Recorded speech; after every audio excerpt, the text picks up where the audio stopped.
Gracias en primer lugar por atendernos. Queremos hablar un poquito del Libre. Protagonista en uno de los simposios de este congreso, donde se habló precisamente de este producto, que ha sido una revolución desde el punto de vista de los pacientes, pero que está generando también muchas dudas.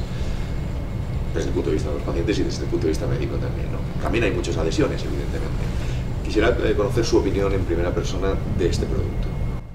Lo primero que tenemos que decir del Freestyle Libre es que ha sido una revolución comercial y una revolución médica, porque ha dado un giro de 180 grados al manejo que podemos tener de los pacientes en el futuro. Todas las cosas nuevas hay que tener en claro que son nuevas, no son ni mejores ni peores, y que evidentemente la experiencia clínica, los estudios y el tiempo la pondrán cada uno en su sitio. Pero sí está claro que todos los que nos dedicamos al manejo de los pacientes con diabetes, la automonitorización, el autocontrol, tiene una serie de peros, porque los pacientes probablemente se hacen menos controles de los que debieran, tenemos menos acceso a las tiras reactivas de las que nos gustaría, y ese key point, ese punto importante, pues en este caso se puede resolver.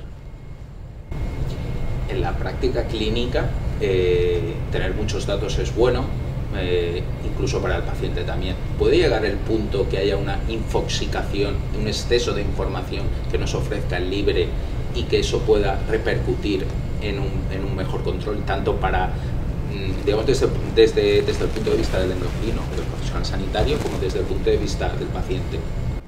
Hombre, tenemos que cambiar el manejo del paciente que tiene un Freestyle Libre. Evidentemente, si no tiene una educación terapéutica adecuada, el hecho de disponer de este dispositivo pues no nos asegura un mejor seguimiento, un mejor control de su diabetes.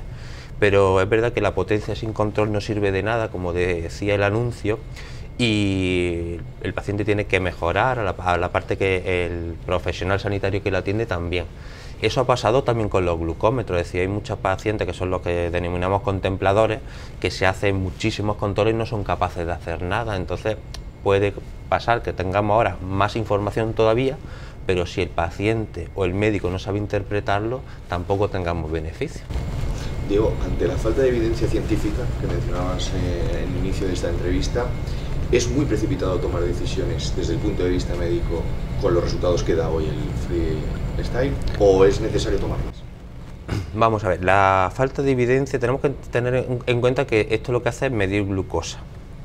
Entonces, que una cosa mida glucosa, la seguridad es que mida lo que nos dice que está midiendo, y mide glucosa intersticial, y eso sí parece que está demostrado, y es lo mismo que otros monitores.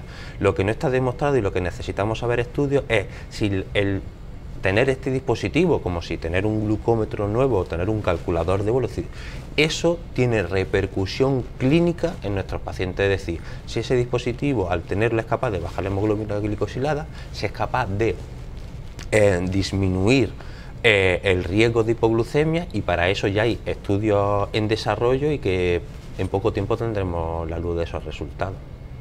Desde mi punto de vista, el Libre, una de las mejores cosas que tiene es que puede contribuir a estrechar el margen, a bajar la variabilidad glucémica, y eso es algo que creo que se habla demasiado poco. Tú sí que lo hablaste, creo que bastante ayer, pero habitualmente se habla muy poco de eso. Con la variabilidad glucémica tenemos un problema, que es un poco intelequia, es como la glucemia postprandial, todo el mundo la conoce pero nadie sabe interpretarla. Si para saber variabilidad tienes pocos datos, matemáticamente no puedes medir variabilidad, siempre hemos dispuesto de la media y la desviación estándar como herramientas para medir la variabilidad de un paciente, y todos sabemos que si la media es 100, pues una desviación estándar de 50, es decir, que sus valores estén entre 150 y 50, es una cosa más o menos aceptable. Tenemos los índices de Covaché y otra serie de índices que nos miden, pero hasta que esa variabilidad sea estandarizado con la medida de la AGP, pues digamos que lo que era una intelequia no se puede hacer práctica, y ahora lo que sí es fácil y sobre todo muy visual, es decir, te facilita el manejo en consulta de una manera rápida. Por terminar, Diego, ¿podemos intentar hablar de futuro? Lo digo porque evidentemente esto ha sido una revolución, pero parece que la revolución va a continuar, es decir, que ese dispositivo teóricamente tiene que mejorar, y que podríamos estar hablando, no sé si podríamos llegar a hacer una proyección desde el punto de vista médico. Sería muy arriesgado. El futuro es difícil de interpretar. Lo que sí parece es que los glucómetros en cuanto al hardware se han quedado obsoletos, ahí ya no dan mucho más de sí. Evidentemente parece que el futuro de las determinaciones de glucosa, tanto capilar como en líquido intersticial, tienen que mejorar la exactitud, es decir, tenemos que exigirles que cada vez ese valor sea más exacto, sea más predecible. Y bueno, pues digamos que a corto plazo pues lo que tendremos que pedirle al libre o los que se parezcan al libre es que nos den exactitud, puntos de inyección alternativos, disponibilidad en poblaciones especiales como puede ser embarazo y pediatría, ¿no?, que es lo que le pedimos, puestos a pedir mayor durabilidad, ¿no? Y eso yo creo que son expectativas fácilmente conseguibles a corto plazo.